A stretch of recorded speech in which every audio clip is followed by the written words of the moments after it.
Welcome to The Explainer. Today, we're going to jump into a really powerful metaphor from a sermon that asks a huge question. Are we as humans worthless or are we priceless? And the answer, it argues, is kind of both. It all boils down to two simple words: dust and treasure. So where do you even start with a topic that big? Well, the sermon kicks off with a question people have been asking forever. What are we really made of? What's the stuff that makes us us?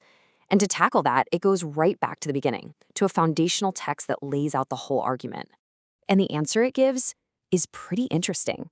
It says we're not just one thing. Nope.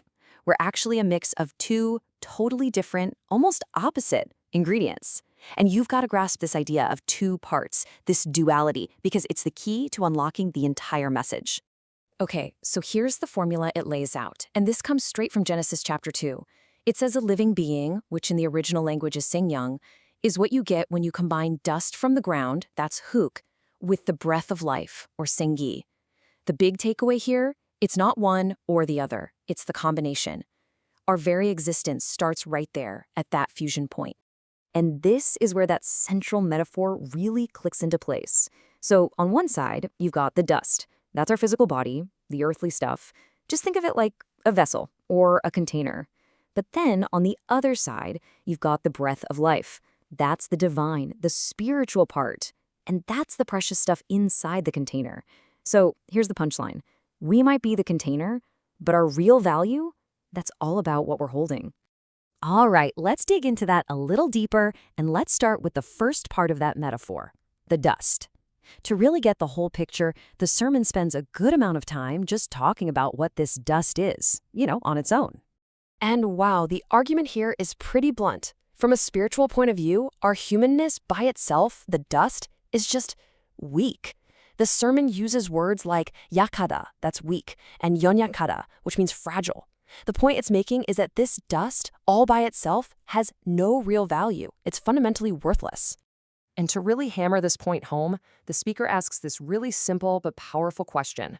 Who in the world collects dust? I mean, nobody, right? You don't collect dust, you get rid of it, you sweep it away. What we collect is treasure.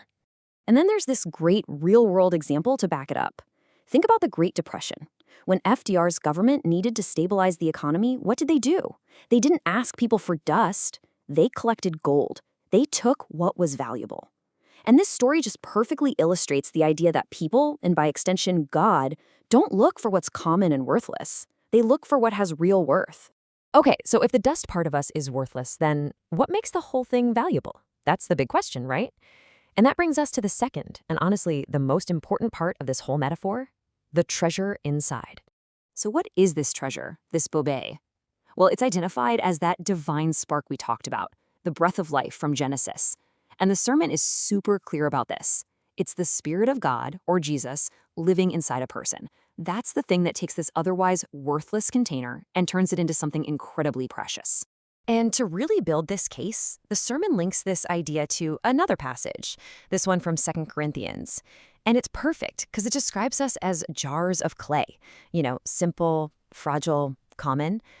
But what makes these simple jars special? It's the amazing treasure that they get to hold inside. So let's just make sure we're clear on this, because it's the whole point. Our value isn't something we're born with. Not in the dust part, anyway. It's not something we can earn or create on our own. According to this sermon, our value is 100% given to us by the divine presence inside. Take that treasure away, and we're right back to being just dust. Okay, but right here is where the message takes a really serious turn. Because the biggest spiritual danger, it says, isn't that you're made of dust. We're all made of dust. The real danger is thinking you have the treasure inside when you actually don't, when the vessel is empty. And that leads to a really tough question you have to ask yourself. And the speaker says, look, a lot of people, even super religious people, never really ask themselves this honestly. They just assume the treasure is there. They never actually look inside to check. So the sermon lays out this really stark contrast. On one side, you've got this self-deceiving kind of faith, saying all the right things like Lord, Lord, doing all the outward religious stuff, but inside, nothing's changed. Then on the other side, you have what it calls true faith. That's about an inward reality, a real love for God, and importantly, knowing that you're just dust without him. The whole difference comes down to this. Are you just looking the part, or do you actually have the treasure inside? And to make sure we don't miss this danger, the sermon lists out some warning signs of being an empty vessel. Things like, talking the talk but having nothing to back it up, what the Bible calls vain repetitions, or saying you have light but you're actually living in darkness. It points to people like the Pharisees, who looked so righteous on the outside but were empty on the inside.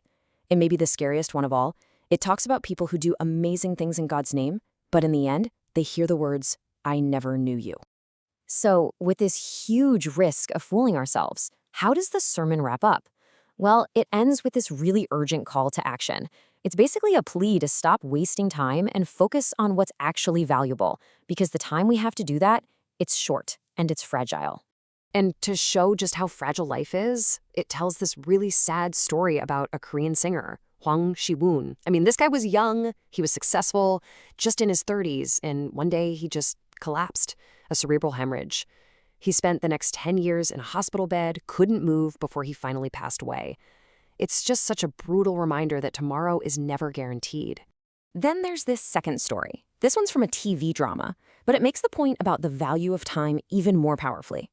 There's this dying company chairman, his mind is starting to go, and he gets this impossible offer. A doctor has a drug that can give him 2 hours, just 2 hours, of perfect mental clarity to get his life in order. The catch? It will use up all the life he has left. And the chairman, he doesn't even hesitate. He trades all of his remaining days, however many there were, for just 2 meaningful hours. So what are we supposed to do with all this? Well, the sermon lays out a pretty clear 3-step path. Step 1 is acknowledgement. You've got to see yourself for what you are, just dust if you don't have the treasure. Step 2 is self-denial. That means you have to willingly throw out the worthless dust, all the pride, the ego, trying to do it all yourself. And only when you've done that, only when you've cleared out the container, can you get to step 3, reveal the treasure, living in a way that lets that divine presence inside you be the focus. When you boil it all down, the whole argument lands right here. Our real purpose in life isn't to try and pretty up the dust. It's not about making ourselves, the container, look more impressive. No, our purpose is way simpler. It's to be a humble vessel that just shows off the amazing treasure that it's carrying. And that's how it ends. The sermon takes this whole metaphor and turns it right back on every single person listening. After all this talk about dust and the incredible value of the treasure, there's only one question left, and it's the only one that really matters. When you look inside yourself, really look past the outside, what is held inside your vessel?